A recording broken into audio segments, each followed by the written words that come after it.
बोलो हाँ। आज भारत के 95% लड़के और लड़कियां कुसंग में चले गए। भारत में 95% लड़के नशा करते हैं। कोई गुटखा का नशा कर रहा है, कोई सिगरेट का नशा कर रहा है, कोई बीड़ी का नशा कर रहा है, कोई शराब का नशा कर रहा है, कोई चरस ले रहा है, कोई अफीम ले रहा है, कोई गांजा ले रहा है। क्यों जी, बात सही है कि गलत है? जिन युवाओं को अपने देश के लिए सोचना चाहिए, जिन युवाओं को अपने परिवार, अपने माँ बाप के लिए, अपने राष्ट्र, अपने वतन, अपनी भारत माता के लिए सोचना चाहिए, वो लोग नशा करके नाली में पड़े हैं। तो इन युवाओं से किस तरह भला भारत का भला होगा? जब आप खुद का भला नहीं कर पा रहे हैं तो आप क्या राष्ट्र का और समाज का भला करोगे? समाज का भला करने के पहले, राष्ट्र का भला करने के पहले खुद का भला कर लो। शराब पी के पड़े हो, गांजा पी के पड़े हो, क्या ये नशा सही है? क्यों है ये नशा युवाओं में? क्योंकि युवाओं में सत्संग नहीं है। युवाओं में 24 घंटे कुसंग है। क्या है 24 घंटे? घूम फिर के क्या आता है युवाओं के सामने? दोस्त आते हैं। आजकल आपका बेटा किनके संग रहता है? दोस्तों के संग। और दोस्त कैसे हैं? कोई शराबी है, कोई गंजेड़ी है, कोई पराई स्त्री के चक्कर में पड़ा है, लिव इन वाला चक्कर।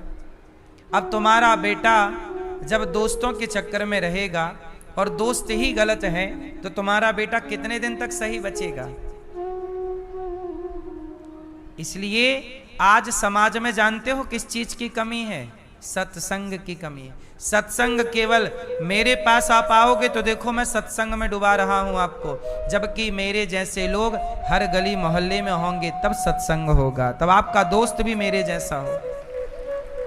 इसलिए कहता हूं मुझे अपना दोस्त बना लो, मुझे अपना बेटा बना लो। मुझे अपना बनाओगे फायदे में रहोगे, और आपने गलत लोगों को अपना बना लिया तो नुकसान में। किसे अपना बनाए और किसे अपना ना बनाए ये भी एक विवेक है। कैकई माता ने उसे अपना मान लिया जो उसकी दुश्मन थी। कैकई ने मंथरा को अपना मान लिया। मान लिया? बोलो हाँ। कैकई ने किसे अपना माना? मंथरा को। और जब कैकई ने मंथरा को अपना माना तो क्या हुआ? कैकई का पतन हो गया, जबकि वो राम की माता है, भरत जी की माता है। कुसंग पाया कैकई ने, सब बिगड़ गया। बोलो हाँ। इसलिए किसे अपना बनाए, किसे अपना ना बनाए। मंथरा अपना बनने के योग्य थी ही नहीं, बना लिया, लो परिणाम। अच्छा एक बात बताओ, कर्ण ने दुर्योधन को अपना बना लिया। कर्ण ने किसे अपना बना लिया? ये मेरा मित्र है। और दुर्योधन ने भी कर्ण को एक लॉलीपॉप दे दिया, चूसते रहो। कर्ण को कौन सा लॉलीपॉप दिया दुर्योधन ने? अंग देश का राजा बना दिया। कहां का राजा बना दिया? अंग देश, बिहार में पड़ता है ये स्थान। अंग देश के राजा बना दिया कर्ण को। अब कर्ण को क्या लगा कि दुर्योधन ने तो मुझे राजा बना दिया, अब दुर्योधन तू कुछ भी कर, मैं तेरे साथ हूं।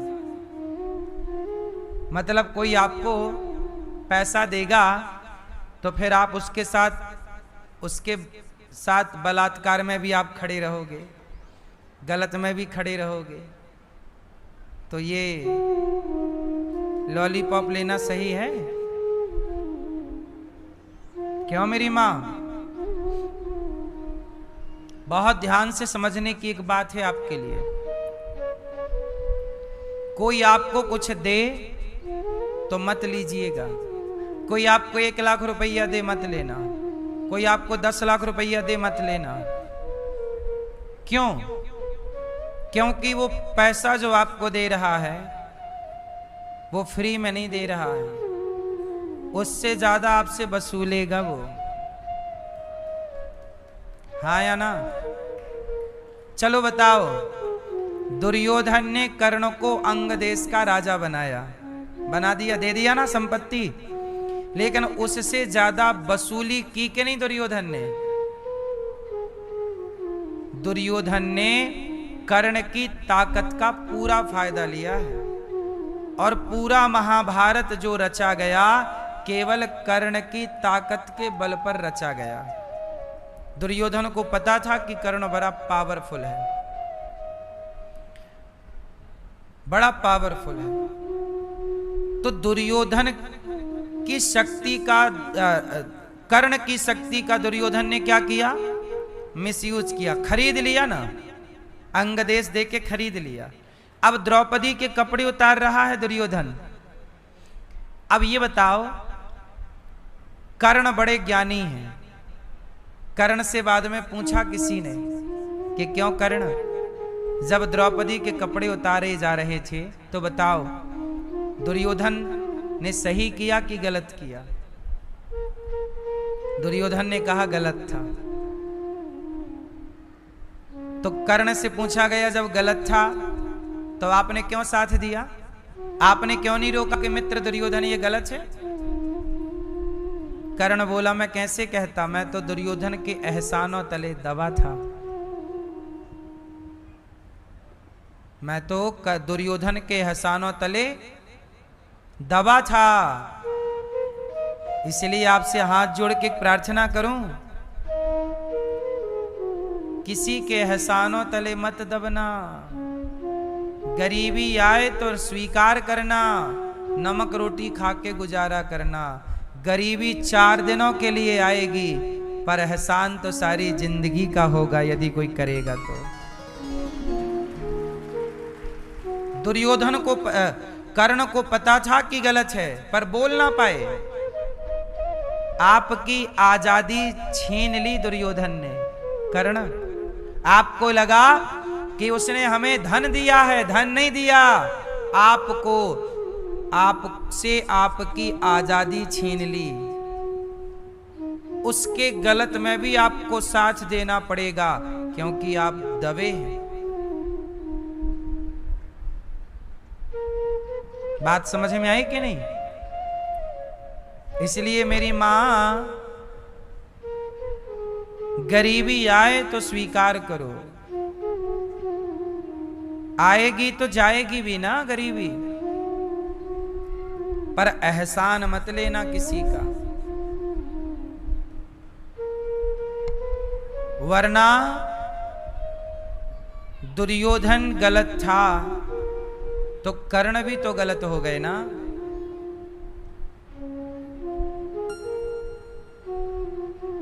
लालच बुरी बला, सबसे बड़ी बला क्या है? लालच। कर्ण को भी लालच आ गया कि मैं भी राजा बनूं, और जरा सा टुकड़ा दे दिया लॉलीपॉप, लो। आपको लगा बहुत है। जो विधाता ने तुम्हारे लिए तय किया है उसमें खुश रहो। यदि विधाता की मर्जी से नहीं चलोगे और अपना ज्यादा दिमाग लगाओगे तो परिणाम बुरा होगा। बोलो हां कि ना? एक छोटा उदाहरण और देता हूं, सुनो। अभी हमारे देश में एक घटना घटी। एक लड़की है सोनम, उसका विवाह हुआ एक राजा नाम के लड़के से। मतलब उस लड़की के लिए भगवान ने तो वही लड़का बनाया था,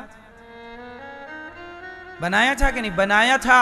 उसकी तो शादी भी हो गई। इंदौर का वो लड़का, इंदौर की घटना, शादी भी हो गई। परमात्मा ने उस लड़की के लिए कौन सा लड़का बनाया था? वो राजा नाम का लड़का। शादी भी हो गई, तुम रहने भी लग गई, लेकिन तुमने क्या किया? अपना दिमाग चलाया। ईश्वर की मर्जी में आप खुश नहीं हैं, और आपने क्या किया कि अपने राजा नाम के पति को मार डाला, हनीमून के बहाने खून कर दिया, खाई में ढकेल दिया मार के, और आपने अपने एक दूसरे यार से, टपोरी के संग आप रहना चाहती हो। मतलब आपने विधि के विधान को बदलना चाहा ना। किसको चैलेंज किया उस लड़की ने? बोलो जोर से। जिस विधाता ने तुम्हारे लिए जो लड़का नियुक्त किया था, तुमने उसे तो मार दिया। यदि ईश्वर ने वही लड़का नियुक्त किया होता तो तुम्हारा उससे विवाह हो जाता ना, जिससे तुम प्रेम करती हो। पर उससे तो तुम्हारा विवाह नहीं हुआ, तुम्हारा विवाह हुआ किसी और लड़के से। मतलब विधाता ने तुम्हारे लिए वही फिक्स किया था, पर ईश्वर की मर्जी के खिलाफ आप गई, ईश्वर को चैलेंज किया, उस लड़के को मार दिया, और आप दूसरे लड़के के संग रहना चाहती। क्या हुआ? पकड़ी गई, आप जेल चली गई, आपका लोक भी बिगड़ गया और आपका परलोक भी बिगड़ गया। ईश्वर पूछेंगे कि तुमने पति की हत्या की है, तुम हत्यारन को किस लोक में, कहां तुम्हें जगह मिलेगी, ये बताओ। क्यों हुआ ये सब? क्योंकि आपने ईश्वर की मर्जी में संतुष्ट नहीं थी। ईश्वर की मर्जी में आप प्रसन्न, इसलिए कहता हूं भगवान गरीबी दे। कर्ण गरीब थे। कर्ण कैसे थे? बोलो। गरीब थे, लेकिन कर्ण को क्या बनना था? बड़ा आदमी। तो बड़ा आदमी कैसे बने? तो दुर्योधन से दोस्ती कर ली और दुर्योधन से ले लिया अंगदेश, और दुर्योधन सारी जिंदगी नचाता रहा। अब नाचो, गलत करो, क्योंकि आप ईश्वर के विधान में प्रसन्न नहीं हैं। क्यों मैया? जब ईश्वर ने आपके लिए गरीबी बनाई है, सुदामा के भाग्य में गरीबी थी, तो सुदामा उस गरीबी में प्रसन्न थे ना, उस समय ईश्वर का चिंतन कर रहे थे। दुर्योधन तो नहीं गए किसी से हाथ मिलाने के भैया। एक राजा ने बुलाया सुदामा को कि सुदामा जी आप मेरा जरा सभा में गुणगान करो, मेरे लिए जरा मेरी तारीफ करो, तो मैं तुम्हें पैसा दूंगा। तब सुदामा ने डांटा। सुदामा ने कहा, सुन राजा अब त्याग दे झूठा मान गुमान, 2 दिन की है जिंदगी, 2 दिन की है शान। कल राजा कोई और था, कल होगा कोई और, किसी एक के शीश पर सदा रहे नाम और। सुदामा ने डांटा कि राजन, मैं तेरा गुणगान नहीं गाऊंगा, मेरी वाणी तो सदा भगवान का गुणगान गाती है, मैं किसी व्यक्ति का क्या गुणगान गाऊं? तेरे जैसे राजा कितने आए गए, मैं तेरा नहीं गाऊंगा। तो उस राजा ने सुदामा जी को सीढ़ियों से धक्का मरवाया, बहुत दंड दिया, बोले तू मार ले, पर मैं तेरा गुणगान नहीं गाऊंगा, भगवान का गुणगान गाता हूं। एक बार मैं एक जगह कथा करने गया, एक बार मैं एक जगह कथा करने गया, ये दास अनिरुद्ध। तो एक नेताजी आए, तो नेताजी के चमचों ने कहा कि महाराज जी जरा हमारे नेताजी की जयकारा लगाइए आप। अरे हमने कहा नालायक गधे, हमारी वाणी भगवान की जयकारा लगाती है, ये 2 कौड़ी के नेता की जयकारा मैं लगाऊं? क्या ये भगवान के बराबर है? होगा तेरा भगवान। मैंने डांटा उसको, मैंने कहा साले तुम लगाओ, तुम बिको पैसों में, हम लोगों की वाणी तो केवल ईश्वर की जयकारा, ईश्वर का गुणगान करने के लिए है, किसी व्यक्ति का गुणगान करने के लिए नहीं। व्यक्ति तो सही है तो उसे कहा जाएगा कि यह व्यक्ति सही है, गलत को गलत कह दिया जाएगा ये व्यक्ति गलत है, पर यशगान गुणगान तो केवल भगवान का ना होगा इस वाणी से।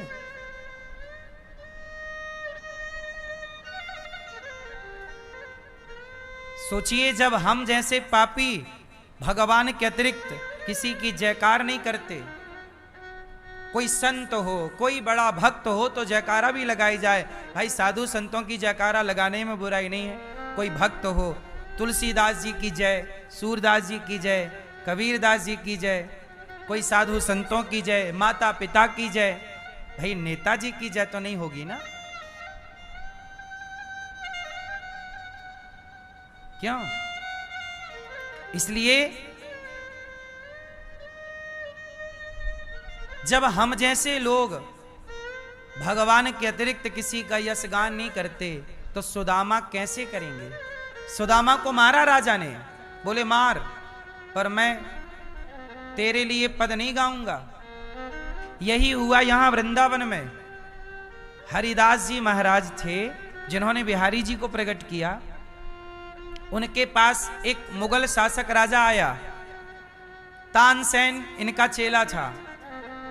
तानसेन बहुत अच्छे पद गाता था। तो अकबर ने कहा कि तानसेन, जब तू इतना अच्छा गाता है तो तेरे गुरु कितना अच्छा गाते होंगे, जरा एक काम कर, अपने गुरु को लेकर आ। तानसेन ने कहा मेरे गुरु आपके दरबार में नहीं आ सकते। बोले क्यों नहीं आ सकते? जितना पैसा चाहिए दो, गुरु को लाओ। तब तानसेन बोला नहीं, मेरे गुरु को आप खरीद ही नहीं सकते। बोले आपको दर्शन करना है तो चलो, वो नहीं आएंगे आपके पास। हरिदास जी कभी वृंदावन से बाहर नहीं जाते। अब आया राजा, कहा हरिदास जी से कि हमारे लिए कोई पद सुनाइए। हरिदास जी ने डांटा, मूर्ख, मैं तेरे लिए गाऊंगा? मैं तो केवल बिहारी जी के लिए, भगवान के लिए गाता हूं। मेरी वाणी भगवान के लिए है। तो बोला कि अच्छा आप मेरे से कुछ मांग लो। हरिदास जी बोले मूर्ख कहीं का, तेरे से कुछ मांग लूं? तेरे जैसे करोड़ों भिखारी जिसके चरणों में पड़े हैं, मुझे जरूरत पड़ेगी तो मैं उसी से ना मांग लूंगा, तेरे से मांगने आऊं? तेरे जैसे करोड़ों भिखारी तो वहां लाइन लगा के खड़े हैं ईश्वर के दरबार में, मैं तेरे से क्यों मांगू? चरणों में गिर पड़ा, महाराज क्षमा करो, क्षमा, मेरे ला कोई सेवा बताओ। तब हरिदास जी ने कहा अच्छा तू नम्रता से बोल रहा है तो एक काम कर, यमुना जी में जा और वहां एक घाट टूट गया है। यमुना जी में नहाने के लिए घाट होता ना, सीढ़ियां, वो घाट टूट गया है। यदि तेरे पास कुछ पैसे हों तो जरा हमारी यमुना मैया का घाट रिपेयर करा दे, मरम्मत करा दे। अच्छा, बोला आपने बहुत छोटा काम दिया है, ये घाट मरम्मत कराना मेरे लिए क्या बड़ी बात, पहले जा देख पहले। तो हरिदास जी ने उस मुगल शासक को बोला जाके दे। जब वो घाट गया तो हरिदास जी ने अपने तप के प्रभाव से, अपनी शक्ति के प्रभाव से उसको थोड़ी देर के लिए दिव्य चक्षु दे दिए ताकि वो दिव्य वृंदावन को देख सके। जब देखा तो वो घाट कोई ईंट पत्थर का नहीं था, करोड़ों करोड़ों हीरे मोती का बना, करोड़ों करोड़ों, जिसकी कोई राजा बोला कि मेरे खजाने में इतना धन है ही नहीं कि मैं से घाट के इतने से टुकड़े को रिपेयर करा सकूं। चरणों में गिर पड़ा, महाराज आपने मेरी आंखें खोल दी। सोचिए, ऐसे संत जिनकी वाणी भगवान के लिए है, इसलिए कहता हूं वाणी भगवान के लिए होनी चाहिए। तो क्या हुआ, हम आपको बस ये समझाना चाहते हैं कि ईश्वर जो दे रहे, सुदामा गरीब थे, क्या सुदामा ने कोई खुरापात किया? अपना दिमाग लगाया? देखो दिमाग लगाओ, ईमानदारी से सीधे चलो। जो ईश्वर ने आपके भाग्य में लिखा है, यदि आप उसे तोड़ना चाहोगे, जैसे लक्ष्मण रेखा है, यदि आप रेखा को तोड़ना चाहोगे, उल्लंघन करना चाहोगे तो दुख पाओगे। उदाहरण तीसरा सुनिए। आत्मदेव जी नाम के एक ब्राह्मण थे जिनकी कथा कल हमने आपको सुनाई। उनके कोई बेटा नहीं था। एक हमारे गुरुजी एक कथा सुनाते थे, कोई सेठ थे, घटना पंजाब की है। कोई सेठ थे, उनके कोई संतान नहीं हो रही थी, तो उन्होंने अनाथ आश्रम से एक लड़के को गोद ले लिया और गोद लिया, पढ़ाया लिखाया, इतना अटैचमेंट हुआ उस लड़के से कि सारा संपत्ति उस बेटे के नाम कर दी। और जब बेटे का ब्याह किया, बहू आई, तो बेटे ने ये दोनों बुढ़ा बुढ़ी को निकाल बाहर किया, करोड़ों की संपत्ति, और दोनों बाहर निकल गए सड़क में, ना सोने की व्यवस्था ना खाने की। तब हमारे गुरुजी ने ये कथा सुनाई थी कि बेटा वो आए, बोले गुरुजी हमारा कल्याण कैसे हो। गुरुजी ने डांटा कि विधाता ने तुम्हें बेटा नहीं दिया था तो कुछ सोच के ही नहीं दिया होगा। तुमने ईश्वर के विधान को चैलेंज किया और तुमने अपने से जाकर एक बच्चा गोद ले लिया। अब वही बेटा सब लेके तुम्हें बाहर निकाल रहा है। तुम्हारे भाग्य में इतना दुख था बेटे से, इसलिए परमात्मा ने दिया ही नहीं था, तुम्हें दुख से बचाया, पर तुमने अपना दिमाग लगाया। तो भोगो, अब भोगो फिर। ना रहने को घर है, ना खाने की रोटी है। इसलिए विधाता ने जो नहीं दिया उस पर भी कृपा है, और जो दिया है उस पर भी कृपा है। हम लोग क्या करते हैं, नहीं दिया तो कैसे भी करके हमें चाहिए, फिर वही दुखदाई होता है। इसलिए सीधा जीवन है साहब, जो परमात्मा ने दिया अच्छा दिया, नहीं दिया अच्छा नहीं दिया। तेरे फूलों से भी प्यार, तेरे कांटों से भी प्यार।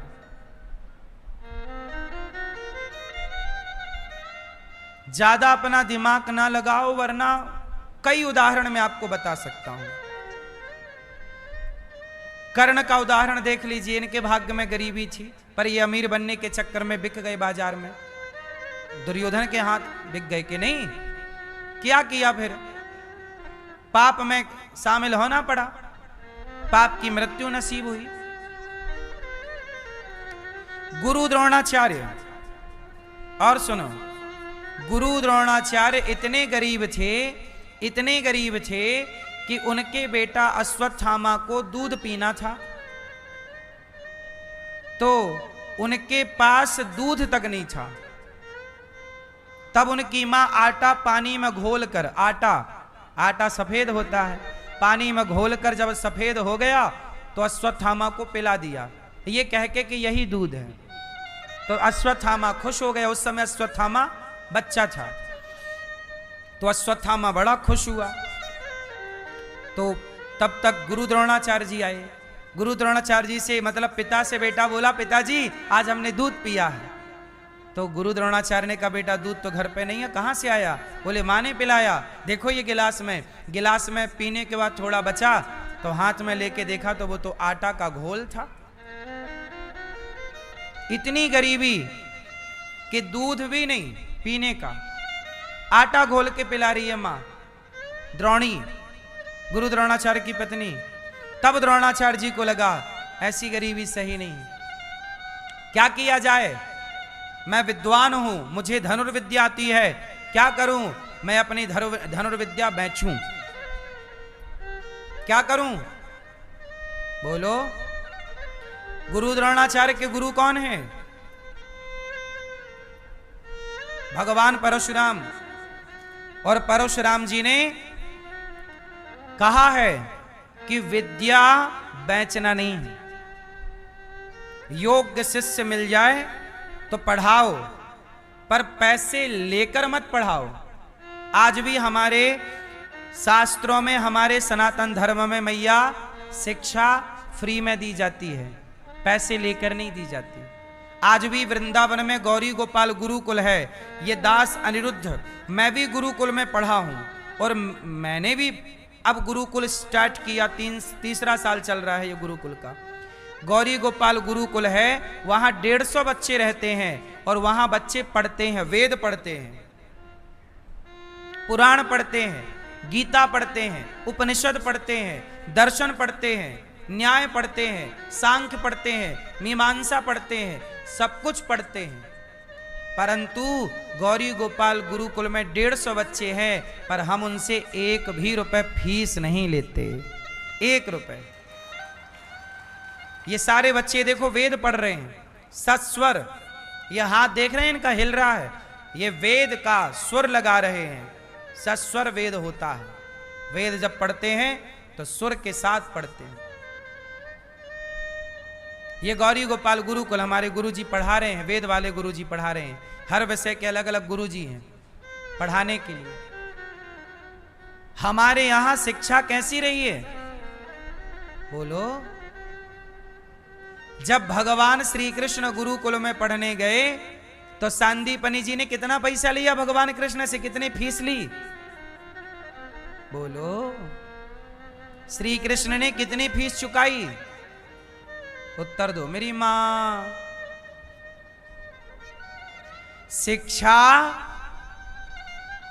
शिक्षा भारत में शुरू से फ्री थी। जब से सरकारों का शासन आया तब से शिक्षा का मूल्य लगने लग गया है, वरना पहले फ्री थी भारत में शिक्षा। भारत में शिक्षा पहले क्या थी? फ्री थी। और जब तक शिक्षा फ्री थी तब तक हमारे देश में महान गणितज्ञ आर्यभट्ट जैसे लोग होते थे, जिन्होंने दुनिया को शून्य और दशमलव दिया। हाँ या ना? जब तक शिक्षा फ्री थी तो चाणक्य जैसे विद्वान होते थे, और चाणक्य जैसे ज्ञानी पढ़ाकर अपने सामान्य से शिष्य को सम्राट बनाकर, चंद्रगुप्त मौर्य को सम्राट बनाकर बिठा देते थे। निःशुल्क शिक्षा, 1 रुपए ना लिया चंद्रगुप्त को पढ़ाने का चाणक्य ने। शिक्षा इस देश में फ्री थी और शिक्षा पर सबका अधिकार था। ऐसा नहीं कि किसी एक का था, सबका था। अच्छा ये बताओ, हमारे भारत में एक संत हुए हैं रैदास जी, जिन्हें रविदास जी कहते हैं, संत रविदास जी। संत रविदास जी कितने विद्वान हैं, कितने योग्य हैं, जिनके पद, जिनकी बातें आज तक सत्य हैं, प्रमाणित हैं। जो अपने जिन्होंने कहा कि मन चंगा तो कठौता में गंगा, कठौता से गंगा को प्रकट किया, ऐसे संत रविदास जी। अब बताओ, वो मोची का काम करते हैं, रैदास जी जूता सिलने का काम करते हैं, लेकिन वो रैदास जी इतने बड़े विद्वान के बड़े बड़े ज्ञानी आते हैं। अब बताओ, हमारे यहाँ शिक्षा का अधिकार सबके लिए ना होता तो वो कैसे विद्वान होते? मतलब उनने भी पढ़ाई की, वो पढ़ के संत विद्वान हुए। कबीरदास जी जुलाहे हैं पर पढ़ लिख कर योग्य हुए कि नहीं? बोलो हाँ। तो शिक्षा पर सबका अधिकार था। हमारे देश में ये अफवाह फैलाई गई कि नहीं जी, यहां सबको पढ़ने का अधिकार नहीं था। सब पढ़ते थे, महिलाएं पढ़ती थीं। आज से 2500 साल पुरानी एक घटना आपको बताऊं, इतिहास में लिखी है। आद्य शंकराचार्य जी का नाम सुना है आप लोगों ने? आद्य शंकराचार्य जी का शास्त्रार्थ हुआ था मंडन मिश्र से। मंडन मिश्र की पत्नी का नाम था मां भारती। आद्य शंकराचार्य जी ने भारती से शास्त्रार्थ किया, मंडन मिश्र को हराया शास्त्रार्थ में, और भारती से शास्त्रार्थ किया। तो सोचिए, इतने बड़े विद्वान आद्य शंकराचार्य जी, उनसे शास्त्रार्थ कौन कर रहा है? एक स्त्री कर रही है, क्योंकि उस जमाने में स्त्रियां भी इतनी अधिक विदुषी हुआ करती थी, पढ़ी लिखी हुआ करती थी। आज की स्त्रियां क्या पढ़ी लिखी हैं, जितनी अधिक स्त्रियां पहले के जमाने की पढ़ी लिखी हुआ करती थी। पहले की स्त्रियां इतनी पढ़ी लिखी हुआ करती थी कि आप उदाहरण से समझिएगा कि इंदौर की माता, आपने नाम सुना होगा, काशी मंदिर को जिन्होंने बनवाया, मां अहिल्याबाई। मां अहिल्या, माता अहिल्या, उनके पति की मृत्यु हो गई, उनके ससुर की मृत्यु हो गई, राज्य खाली था, क्या करती? स्वयं मां बनकर बैठी और प्रजा को पुत्र की तरह पालन किया। हमारे देश का इतिहास उठाइए, मां हिल्याबाई हो, चाहे झांसी की रानी हो, चाहे रानी दुर्गावती हो, और तमाम स्त्रियां, इन्होंने पूरा राज्य चलाया है। और एक बात बताएं, राज्य चलाने वाला व्यक्ति अनपढ़ नहीं हो सकता। क्या पढ़ा अनपढ़ ही राज्य चला सकता है? अनपढ़ चला सकता है? अरे पढ़ा लिखा होगा, समझदार होगा, कैसे राज्य चलेगा? राज्य में सड़कों का निर्माण करना है, अर्थ कहां से आएगा? राज्य चलाना, आपका घर चलाना कितना कठिन है, लेकिन राज्य चलाना, ऐसी महिलाएं राज्य चलाती थी। आप कैसे कह सकते हैं कि भारत में स्त्रियां पढ़ी लिखी नहीं थी? अब जिन्हें नहीं पढ़ना था वो आज भी नहीं पढ़ रही हैं। जिन्हें नहीं ही पढ़ना था वो आज भी नहीं पढ़ रही हैं। पर जिन्हें पढ़ना था, बताओ झांसी की रानी पढ़ी लिखी थी कि अनपढ़ थी? बोलो, कब की घटना है? 1800 बोलो 57। खूब लड़ी मर्दानी, वो तो झांसी वाली रानी थी। सिंहासन हिल उठे, सिंहासन हिला दिया। राजाओं के सिंहासन, चमचों के सिंहासन, जो बिक गए गद्दारों के सिंहासन हिल उठे। राजवंशों ने भ्रकुटी तानी थी। बूढ़े भारत में भी आई फिर से नई जवानी थी। खूब लड़ी मर्दानी, वो तो झांसी वाली।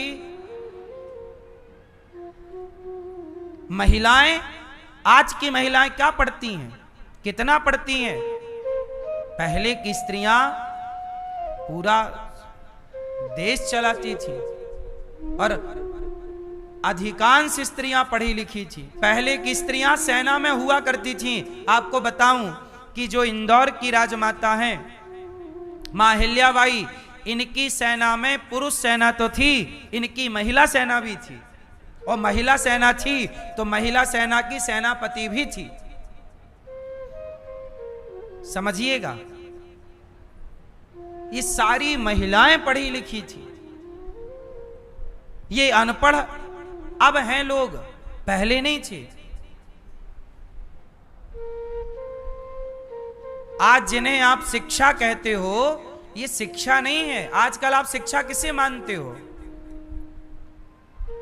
बोलो, आज का पढ़ा लिखा क्या है? आज का पढ़ा लिखा पढ़ लिख के क्या कर रहा? 20,000 की नौकरी कर रहा है, और नौकरी भी नहीं मिल रही है तो बेरोजगारी का गाना गा रहा है। पढ़ लिख के भी परेशान है, पढ़ लिख के भी कौन सा गढ़ जीत लिया।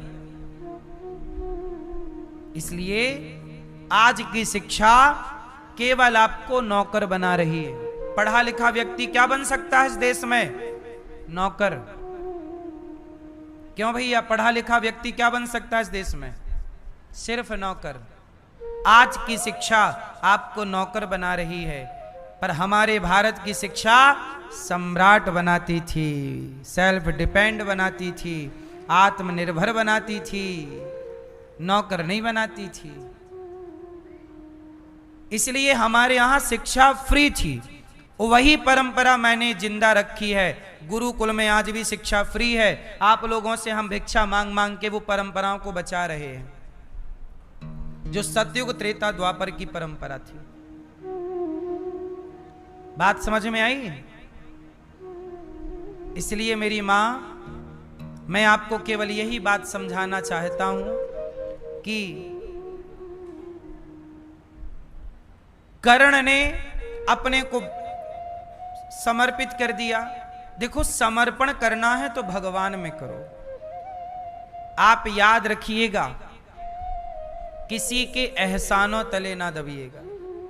बात समझ में आ गई? भगवान ने 24 अवतार लिए, इसलिए बच्चों को शिक्षा आप देते हो ना। अच्छा बताओ, बच्चों के लिए क्या जरूरी है? शिक्षा, संस्कार। क्या जरूरी है, शिक्षा या संस्कार? जोर से क्या? आजकल स्कूलों में क्या है? शिक्षा है, क्या नहीं है? संस्कार। जबकि दोनों होने चाहिए। क्या होना चाहिए स्कूल में? क्यों भैया, स्कूल में क्या होना चाहिए? मैया, स्कूल में दोनों होना चाहिए। आप अपने बेटे को स्कूल भेजती हो इसलिए ना कि वो बड़ा हो के आपको गिलास भर पानी देगा, आपका सम्मान करेगा, आपकी इज्जत करेगा, आपसे थोड़ा सलीके से बात करेगा। लेकिन आजकल पढ़ लिख के लड़का जब आता है तो अपने माँ को माँ नहीं समझता, बाप को बाप नहीं समझता, वो माँ बाप की इज्जत करना भूल जाता है। तो आप अपने बेटे को शिक्षित करने भेजे थे कि आतंकवादी बनाने भेजे थे? आप अपने बेटे को स्कूल भेजते हो तो संस्कारी बनाने ना भेजते हो कि हमारा बुढ़ापे में सहारा बनेगा। पर आजकल के पढ़े लिखे बच्चे कहां अपने माँ बाप के सहारा बन रहे हैं? कुछ बच्चों को छोड़ करके मैं बात कर रहा हूं, जो अच्छे हैं वो हैं ही हैं, 5% 10%। बाकी बच्चे पढ़ लिख कर अपनी माँ को आंख दिखा रहे हैं, पढ़ लिख के अपने बाप को आंख दिखा रहे हैं। बोलो हाँ। तो ये बताओ, कल को आपका बेटा पढ़ लिख के आपको डंडा मारे, आंख दिखाए, तो उसे पढ़ाना लिखाना सार्थक हुआ? ये क्या शिक्षा है भाई? ये गंवारपना है, ये गंवार। भाई जो बेटा अपने बाप को आंख दिखाए, मां को आंख दिखाए, वो पढ़ा लिखा है कि गंवार है? बोलो, क्या बोलते हैं उसको? गंवार है, एक नंबर का गंवार, नालायक है। जो बाप की इज्जत ना करता हो। भाई राम पिता की इज्जत करते हैं कि नहीं? राम मां की इज्जत करते हैं कि नहीं? फिर तुम क्यों नहीं करते? बड़ों की इज्जत राम करते हैं। राम एक पक्षी की इज्जत करते हैं। वो पक्षी जटायु मिल गया। आज के लोगों को तड़पता हुआ कोई पक्षी मिलता तो उसे पका के खा जाते हैं, लेकिन राम को एक तड़पता हुआ पक्षी मिला तो सा सम्मान तेहि की क्रिया यथोचित निज कर कीन्ही राम। जैसे एक बाप का अंतिम संस्कार बेटा करता है, ऐसे राम ने सा सम्मान उस जटायु पक्षी का अंतिम संस्कार किया। ये राम का धर्म है। देखो आजकल के पढ़े लिखे लोग क्या पढ़ लिया भाई, क्या चल रहा है इस देश में? शिक्षा का मतलब है दयावान होना। शिक्षा का मतलब है नम्रता। विद्या ददाति विनयम। विद्या क्या देती है? विनय। विनय मतलब नम्रता, सरलता, सहजता। यदि आपके स्वभाव में नम्रता नहीं आई, सहजता, सरलता नहीं आई, तो पढ़ाई का मतलब क्या है? क्यों भैया? मैया, इसलिए शिक्षा कैसी हो? शिक्षा संस्कारों से भरी हो। इसलिए सरकार के बस का नहीं है। अब सरकार को जो करना था कर लिया, पढ़ा रही है सरकार अपने हिसाब से। आजकल बच्चे पढ़ रहे हैं, माँ से मछली पढ़ रहे हैं, गा से गधा पढ़ रहे हैं। सरकार इतना ही कर सकती है बेचारी। आजकल के बच्चे गा से क्या पढ़ते हैं? गधा। गा से गणेश नहीं पढ़ते, क्योंकि गणेश पढ़ेंगे तो गणेश जैसे संस्कार आएंगे। वो अपने माँ बाप की परिक्रमा लगाते हैं। आजकल गधों की जरूरत है, गणेश की जरूरत नहीं है। हमारे देश का सबसे बड़ा, अच्छा बताइए, हमारे देश की सबसे बड़े ज्ञान क्या है? वेद हमारा ज्ञान है, गीता हमारा ज्ञान है। बोलो हाँ। हमारे भारत में सबसे ऊंचा ज्ञान क्या है? गीता। सबसे ऊंचा ज्ञान क्या है? बोलो मेरी मां। गीता सबसे ऊंचा ज्ञान, वेद सबसे ऊंचा ज्ञान। लेकिन आजकल के बच्चे वेद पढ़ रहे हैं, गीता पढ़ रहे हैं, रामायण पढ़ रहे हैं? नहीं पढ़ रहे हैं। क्यों? सरकार क्यों नहीं पढ़ा रही है? मेरा सवाल सरकार से है। सरकार क्यों नहीं पढ़ा रही है बच्चों को? मातृदेवो भव, पितृदेवो भव, अतिथि देवो भव, आचार्य देवो भव, क्या ये सेंटेंस पढ़ाने योग्य नहीं है बच्चों को? ये वेद का वचन है। वेद कहते हैं मातृ देवो भव। क्या कहते हैं? बोलो, बताओ, क्या ये 4 वाक्य नहीं पढ़ाने चाहिए स्कूल में? जोर से। क्या कर्मण्येवाधिकारस्ते मां फलेषु कदाचन, का ये श्लोक, क्या इनके अर्थ स्कूलों में नहीं पढ़ाने चाहिए बच्चों को? गीता के कुछ विशेष श्लोक निकाल लो जिनमें बहुत ज्ञान है, वो सारे श्लोक एक छोटा सा सिलेबस बना लो और वो स्कूल में पढ़ाओ बच्चों को। क्यों जी, बात सही है कि गलत है? क्या घटेगा? बच्चा हिंदू का हो या मुसलमान का, संस्कार तो सबको चाहिए ना। बूढ़ी माँ को पानी तो सबको, हर हिंदू बेटा हो या मुस्लिम बेटा हो, उसकी माँ पानी मांगेगी तो देना हर बेटे का धर्म है। तो संस्कार तो सबके लिए हैं, हिंदू हो या मुस्लिम, सबको पढ़ाओ। मातृदेवो भव, पितृदेवो भव, दया धर्म का मूल है, पढ़ाओ। हमारे वेदों पुराणों में कितनी बढ़िया बातें हैं, उन्हें निकाल लो और वो पढ़ाया करो बच्चों को। उतना भी पढ़ लेंगे तो उनका भला होगा, बच्चों का, उनके भीतर संस्कार जागेंगे। पर कुछ भी नहीं पढ़ रहे हैं बच्चे स्कूल में। एक भी श्लोक गीता का पढ़ाया जा रहा हो तो बताइए। आप लोग कक्षा 1 से लेके पूरा PhD कर लेते हैं, लेकिन आपको पूरे सिलेबस में कहीं कक्षा 1 से लेके पूरे फाइनल ग्रेजुएशन करने के बाद एक श्लोक नहीं पढ़ाया जाता गीता का। बताइए, ये दुर्भाग्य नहीं है इस देश का? बोलो, क्या गीता की बिल्कुल जरूरत नहीं है?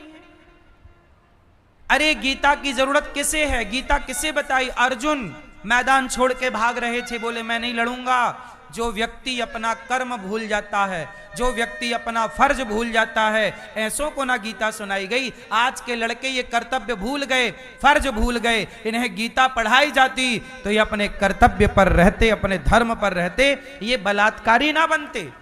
आज के लड़के बलात्कारी हो गए, सब नहीं, जरा जो भी है उनके लिए। क्यों हो गए? आज मैंने एक वीडियो देखी न्यूज पर, एक मोबाइल पर, कि एक लड़का अपनी प्रेमिका को हॉस्पिटल में, वो अपनी प्रेमिका की गर्दन पे वो चला रहा था चाकू। सारे डॉक्टर वहां हॉस्पिटल वाले वीडियो बना रहे हैं, पर उस लड़की की जान किसी ने नहीं बताई। उसने गला काट दिया सबके सामने। प्यार करता रहा होगा उस लड़की से, उसने मना कर दिया होगा, उसने गला काट दिया उसका, खुलेआम मर्डर किया, खून बहाया। जरा भी दया नहीं आई कि इंसान को मुर्गी की तरह गर्दन काटी जा रही है। क्या पढ़ा रहा है, पढ़ रहे हैं ये संसार। कल आपकी गर्दन कोई काट दे, उसे जरा दया ना आए। क्या ये दया का पाठ स्कूल में नहीं पढ़ाना चाहिए कि बेटा दया क्या होती है, करुणा क्या होती है?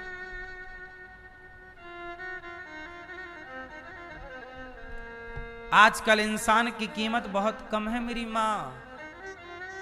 1,00,000-2 लाख में इंसानों को मार दिया जाता। सुपारी आजकल देने वाले भी 1,50,000 दे दो, आदमी को मार डालते हैं 50,000 में। हाँ या ना? बात सही है कि गलत है? किसका अभाव इस देश में?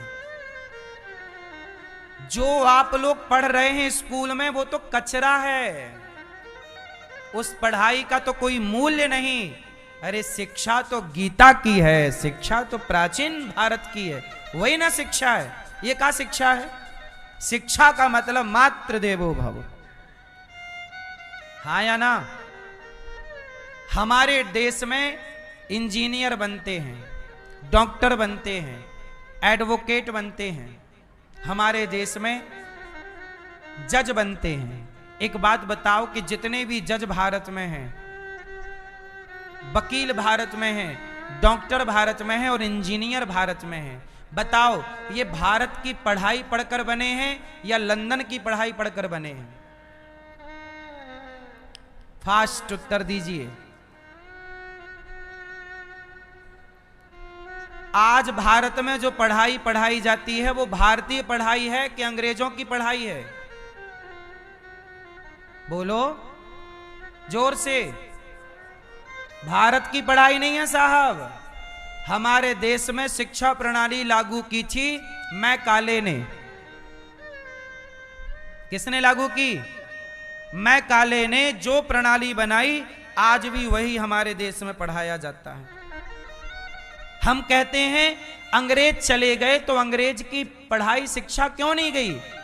अब पूरी वो प्राचीन शिक्षा जो अंग्रेजों ने लागू की उसे खत्म किया जाए और जो प्राचीन हमारे ऋषि मुनियों के द्वारा जो शिक्षा क्रम था भारत का, वो ना लागू किया जाना चाहिए इस देश में। हम लोग क्या पढ़ते हैं? अकबर महान था। काहे महान था भैया?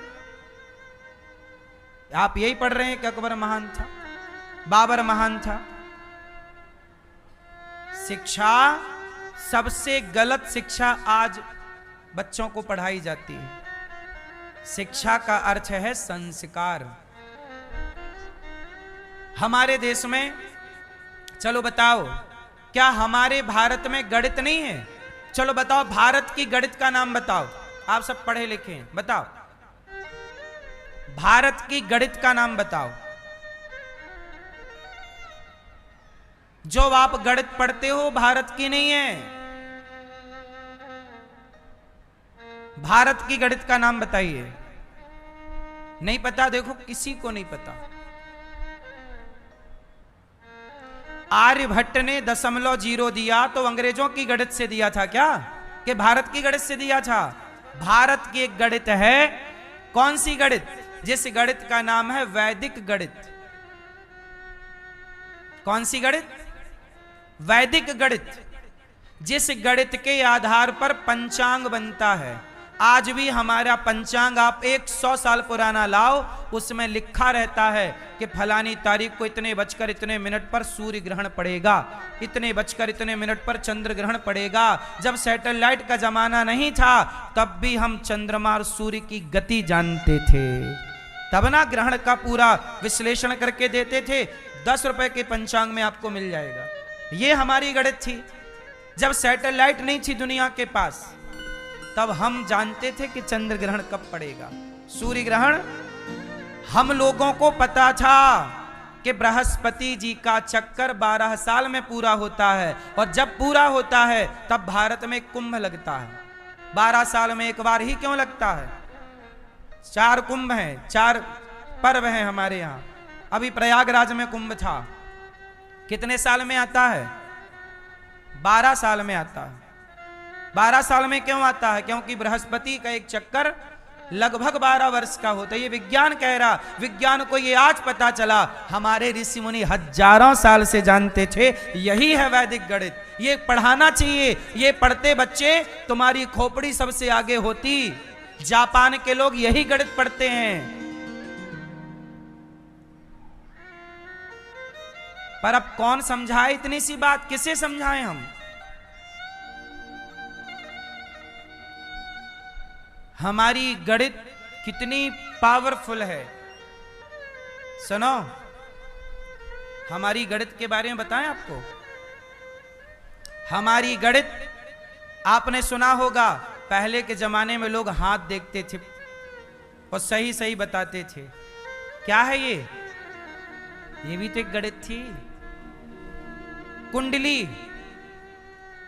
ग्रहों की दशा, क्या था ये? ये भी तो एक गणित थी। ये गणित हमारी थी कि कोई अंग्रेजों की थी? नवग्रह, 9 ग्रह। आज दुनिया बता रही है 9 ग्रह होते हैं। तुम आज बता रहे हो, हम पहले ही से बता रहे थे कि ग्रह 9 होते हैं।